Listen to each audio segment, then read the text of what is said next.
Today I discuss about different types of shock. At first, we discussed the hypovolemic shock.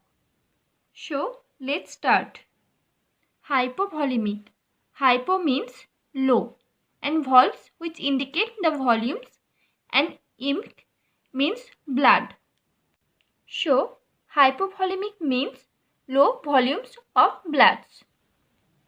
It is a most common type of shock which characterized by decreased intravascular volume. Our body fluids contain into the intercellular and extracellular compartment, and these intercellular fluids account for about 2/3 of total body fluids, and these extracellular fluids also found in two compartments, that is intravascular, that's mean inside the blood vessel, and other is interstitial, that's mean surrounding of the tissue.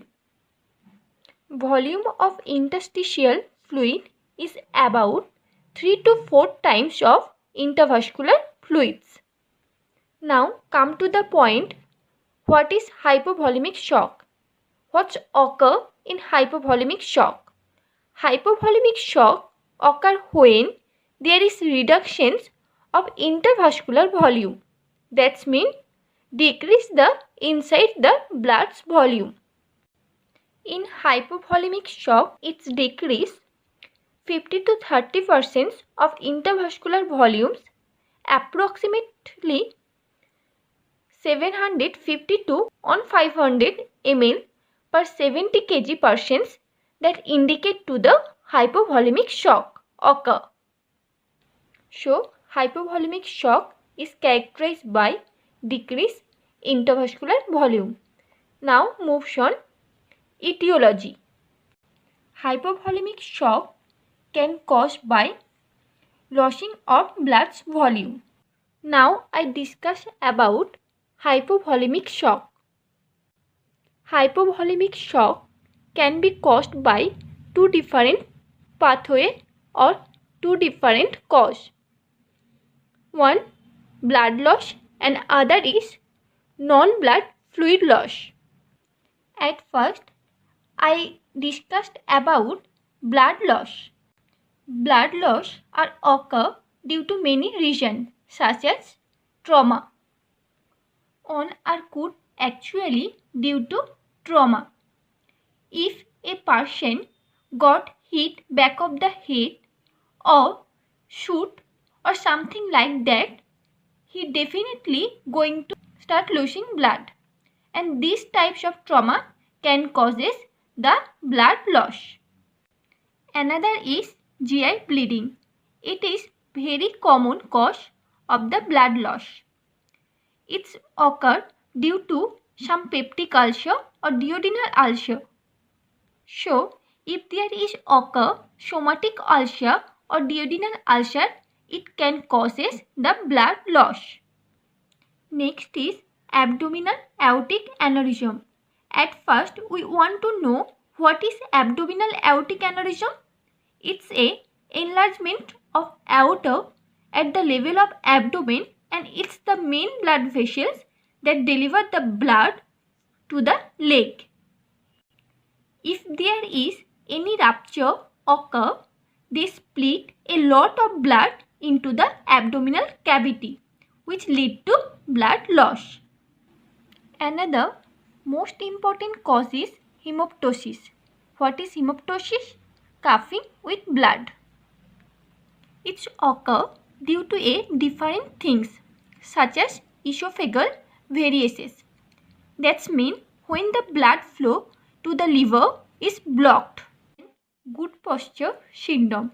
It's a rare autoimmune disease in which antibodies attack the basement membranes of lung and kidney, which leading to bleeding. Another is pulmonary embolism, in which one or more artery in the lungs become blocked by blood clot. These are lead to hemoptysis. and it's also lead to the blood loss. Another one is ectopic pregnancy, which can also lead to blood loss. Before knowing what is ectopic pregnancy and how to causes the blood loss, we want to know what happened in normal pregnancy. When the ovary is ejected ovum from the ovary side, it goes into the fallopian tube. And when ovum is come to the ampulla, it's wait for sperm cells to fertilized. And when the sperm cell is fertilized, it's get beaten by the cilia in fallopian tube toward the endometriums of the uterus cavity, where implantations is occur. But when the cilia does not beat into toward the endometrium cavity, it's implant into the fallopian tube, and the fetus will actually be aborted over the certain periods of time. That is called ectopic pregnancy, and it actually causes a lot of blood loss, which lead to hypovolemic shock. Another one is postpartum hemorrhage.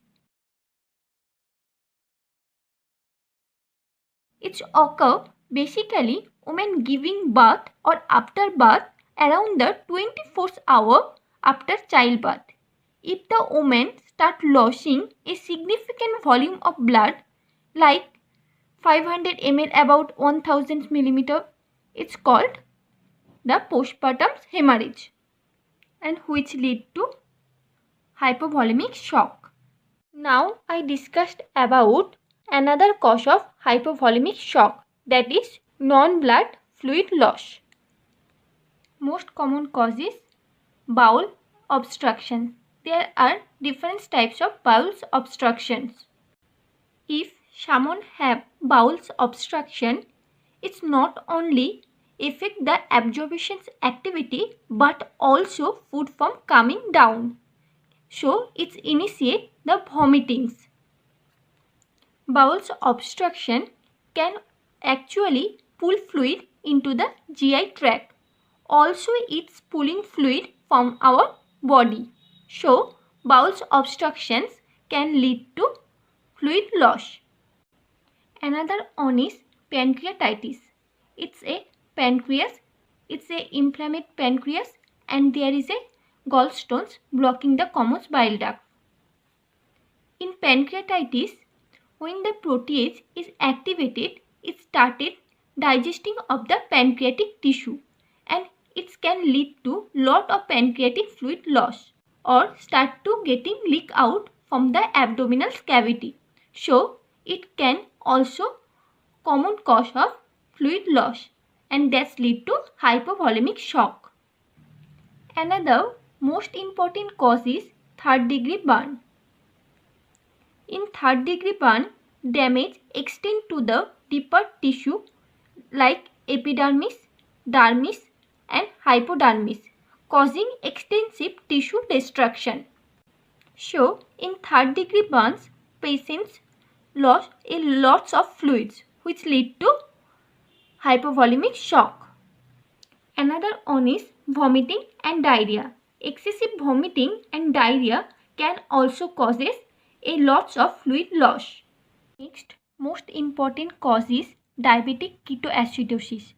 When a patient has diabetics, that means high glucose level, which is called hyperglycemia. When the blood sugar is high, the kidney can't retain extra sugar, which dumped into the urine, and this lead to increasing urinations, and it cause dehydration.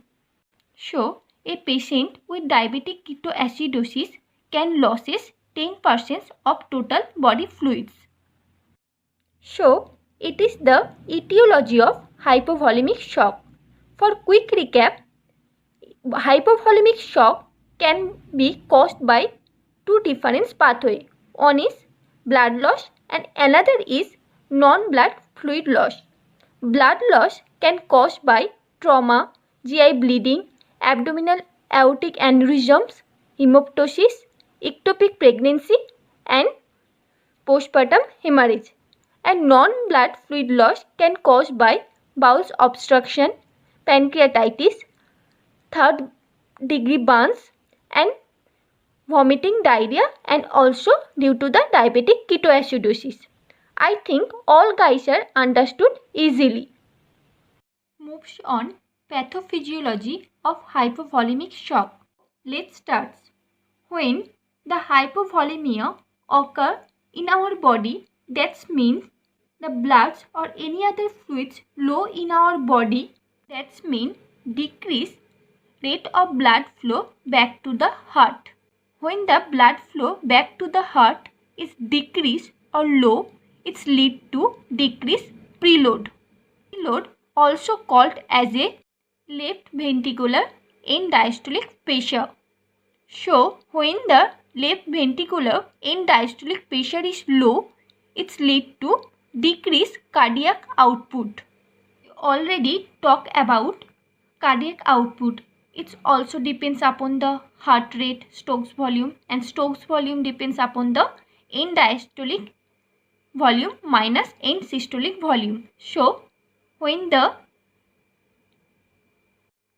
left ventricular end diastolic pressure is decreased, that leads to decreased cardiac output. And this decreased cardiac output, that means decreased blood pressure, which is called hypotension. We already talked about blood pressure is a major determinant for the amount of blood perfusing through the tissue. Means when the blood pressure is decreased, it's failure the perfusion tissue, and blood perfusions through the tissue which lead to deliver oxygen to the tissue. And there is failure perfusion. That means body's tissue are can't getting enough oxygen, and when the body's tissue can't getting enough oxygen, hypoxia occur. This hypoxia can leading to cellular injury, which can causes damaging the multiple organ, events leading to multiple organ failure if not treated early. So, ultimately, hypovolemic shock is occur. This is the pathophysiology of hypovolemic shock. I think all guys are understood easily. The next question that we have to ask yourself very quickly, how does the body compensate work? So, I will discuss how the body compensatory mechanisms is hypovolemic shock. When the blood volume is decreased, baroreceptor stimulate the actual medullary center. There are baroreceptor. It's situated on the carotid sinus and aortic sinus. So, when the blood volume is decreased, it stimulates the actual medullary center and send axon potential from the actual medulla.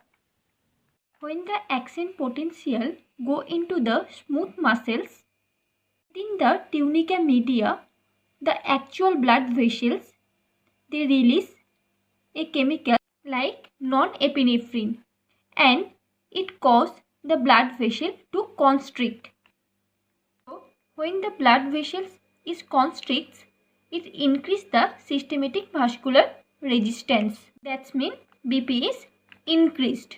And in hypovolemic shock, there is a problem of losing blood volume, which decrease the blood pressure.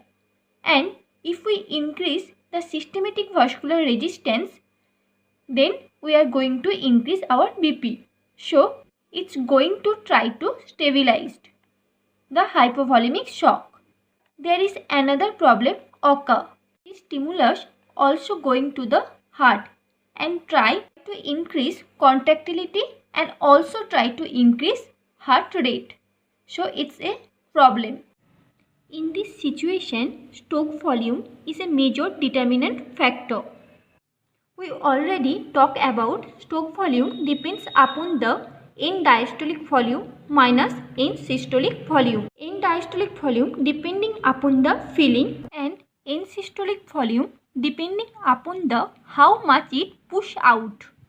In these situations, problem is that we have very low EDV because we don't have enough blood volume. When we going to try to increase contractility to heart push as much blood out as possible, it does not matter a person with hypovolemic shock. So, a patient with hypovolemic shock, they are going to try to increase their cardiac output, but it's not going to help them. It's actually going to kind of decrease because the blood volume is dropping, so the EDV is dropping and the stroke volume is dropping. Their cardiac output will also drop. So, it is the body's compensatory mechanisms of hypovolemic shock. I think all guys are understood easily. Now moving on, management of hypovolemic shock. How to treat the hypovolemic shock. At first, treatments of underlying cause. At first, we want to know why the hypovolemic shock occur. Then treatment of this underlying cause. If a patient is hemorrhaging which lead to hypovolemic shock, then efforts are made to stop bleedings. May applying pressure to the bleeding site or surgical intervention to stop the internal bleeding. And if the hypovolemic shock occur due to the severe vomiting or diarrhea, for this case, treat the diarrhea and vomiting by giving the medication. Treatments of underlying cause is most important for treatments of hypovolemic shock. Another most important treatment is fluid and blood replacement. At least 2 large gauge IV lines are inserted to establish the access for fluid administrations. If the IV fluid can't be quickly inserted, a intraosseous catheter may be used for assist the sternum, legs and arm to facilitate rapid fluids replacement. Multi-IV lines allow simultaneous administrations of fluids, medications and blood component therapy if required. In hypovolemic shock, in earlier crystalloid solution such as lactate Ringer solutions or 0.9% sodium chloride solutions can be used. American College of Surgeons recommended administrations of 3 ml of crystalloid solutions for each millimeter of estimated blood loss. It's referred to as a 3:1 rules. In these situations, a large amount of fluid must be given to restore intravascular volume. When the hypovolemic shocks occur due to hemorrhage, blood product such as called colloids may be need to be given. Another is redistributions of fluid. Fluid administration lead to restore intravascular volume and positions of the patients properly, like Trendelenburg position, which is also known as a passive leg rising, is recommended for the hypovolemic shock, which restore the blood's volume. In these positions, legs are elevated and promote the return of venous bloods. It can be used for dynamic assessment of the patient's fluid responsiveness. Next is pharmacological therapy. When the fluid administration is failed to treat hypovolemic shock, some medications are given to treat hypovolemic shock. Before giving medications, we want to know why the hypovolemic shock occur. Medications are given based on the cause of the hypovolemic shock. If the hypovolemic shock occur due to cardiac failure, then some vasoactive medications can be given. And to treat dehydration, insulins are given.